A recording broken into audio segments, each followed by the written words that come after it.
Praise the Lord. ഇത് നമ്മൾ ഉണ്ണീഷോടൊപ്പം വന്നിരിക്കുന്നത് ട്രിവാൻഡ്രത്തെ സൂവിലാണ്. അപ്പോൾ നമ്മൾ ടിക്കറ്റ് കൗണ്ടറിൽ നിന്ന് ടിക്കറ്റ് എടുക്കുവാണേ. പിന്നെ ഇപ്പോൾ നമ്മൾ സൂവിനകത്ത് കയറിയിട്ടുണ്ട്, എൻ്റർ ആയിട്ടുണ്ട്. ഇതെന്ന് പറയുമ്പം സിംഹവാലൻ കുരങ്ങനാണ്.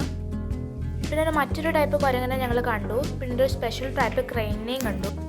പിന്നെ ഞങ്ങൾ കണ്ടതൊരു മൂങ്ങയാണ്. അതൊന്നും സ്പെഷ്യലായിട്ടുള്ള മൂങ്ങയാണ്. ഞങ്ങൾ കൊക്കിനെ അരയണത്തിനെ കണ്ടു.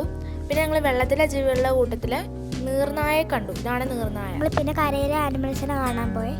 ഇത് തേൻകരടിയാണ്. അടുത്തതായിട്ട് നമ്മൾ കാണാൻ പോകുന്ന സിംഹത്തെയാണ്. ഇതാണ് സിംഹം. ഇതെന്തൊരു സ്പെഷ്യൽ ടൈപ്പ് പൂവാണ്. ഞങ്ങൾ ഹിപ്പോപ്പൊട്ടാമസിനെയും കണ്ടു. ഇതാണ് കാണ്ടാമൃഗം. എന്റെ പുറകെ കൂടെ ഒരാൾ നടപ്പുണ്ടേ, അതാണ് ലെപ്പാഡ്. പിന്നെ ഞങ്ങൾ മാനുകളെ കണ്ടു. ഇത് കാട്ടുപോത്താണേ. പാവ ലെപ്പാഡ് കുഞ്ഞുങ്ങൾ ഭയങ്കര കളിയാ. വന്നടാ പുലി. ഇതാണ് സിംഹ ചേച്ചി. ഇതാണ് പൂടയൊക്കെ പൊഴിഞ്ഞു പോയ ഓസ്ട്രിച്ച്. ഇത് ടൗക്കൻ. പിന്നെ ഇതാണ് മുള്ളൻപന്നി. അടുത്തതായിട്ട് ഇതാണ് ബട്ടർഫ്ലൈ പാർക്ക്. ഇവിടെ ഒരുപാട് സ്പീഷീസ് ഓഫ് ബട്ടർഫ്ലൈസും കൂട്ടത്തിൽ തന്നെ ഫ്ലവേഴ്സും ഒക്കെ ഉണ്ടായിരുന്നു. പിന്നെ ഇവിടെ ഫൗണ്ടെയിൻ, വാട്ടർഫോൾ അതൊക്കെ ഉണ്ടായിരുന്നു. ഇപ്പൊ നമ്മൾ സൂവിൽ നിന്ന് പുറത്തു പോവാണ്. എല്ലാരും വരണേ. God bless you.